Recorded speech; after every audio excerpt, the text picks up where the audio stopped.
Lagos is defined by its staggering scale, millions of people, and a sprawling coastal infrastructure designed to keep a megacity in motion. At street level, the energy is constant. Markets like Balagoon represent the immense commercial activity that powers the state's economy. But this massive population generates a byproduct that grows by thousands of tons every single day. This vibrant growth is incredibly vulnerable. When the rainy season arrives, city streets can quickly transform into stagnant pools of debris. The city's infrastructure fails when we dump incompatible materials into a single bin. Mixing wet food with dry plastics creates a heavy, unmanageable mass that the drainage systems simply cannot process. For most households, the default behavior is a single mixed trash bag, a combination of food scraps, recyclables, and household chemicals.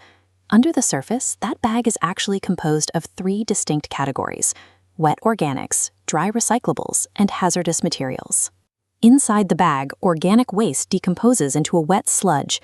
This liquid saturates paper and plastic, destroying their economic value for recycling. When you add old batteries, they leach toxins into the mixture, fusing everything into a contaminated mass. This chemical amalgam is the core of the crisis. It is a dense, toxic block that is physically impossible for the city to treat. Once this heavy mass leaves a home, it typically settles in the city's primary drainage systems. Unlike loose litter, this compacted debris is immovable. It acts as a physical plug that chokes the flow of water beneath the streets. When the rains arrive, the results are immediate. Water backs up into commercial hubs, forcing shops to close and halting the city's economy. These floods carry the hazardous chemicals and rotting matter from the original trash bags, increasing the risk of waterborne diseases in every flooded neighborhood. This toxic mixture eventually washes out to the coast, where it suffocates lagoons and litters the beaches with miles of colorful but deadly plastic waste. In a city as dense as Lagos, refusing to sort waste is a micro-action that leads to a macro-catastrophe for the state's survival. We can rewind this entire disaster by changing a single behavior: waste segregation at the source.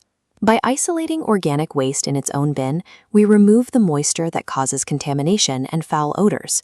Because they stay dry and clean, plastics and metals maintain their industrial value. They are no longer trash, they are raw materials. These clean materials provide a stable supply for the city's recycling industries. By ensuring this feedstock is uncontaminated, waste segregation allows these companies to scale, creating sustainable employment for Lagos youth. Safely separating hazardous chemicals keeps toxins out of the soil and protects the public water table from long-term contamination. This effort makes Lama's job possible. Instead of struggling with unmanageable sludge, their collection and sweeping teams can operate at peak efficiency.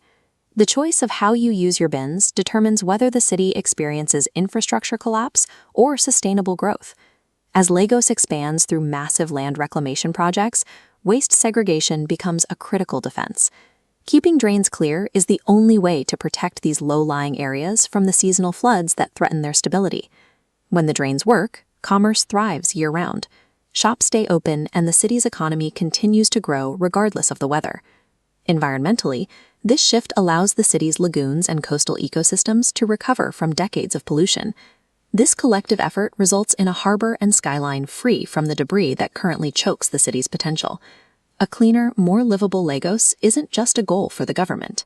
It's a reality that starts today, inside your own home.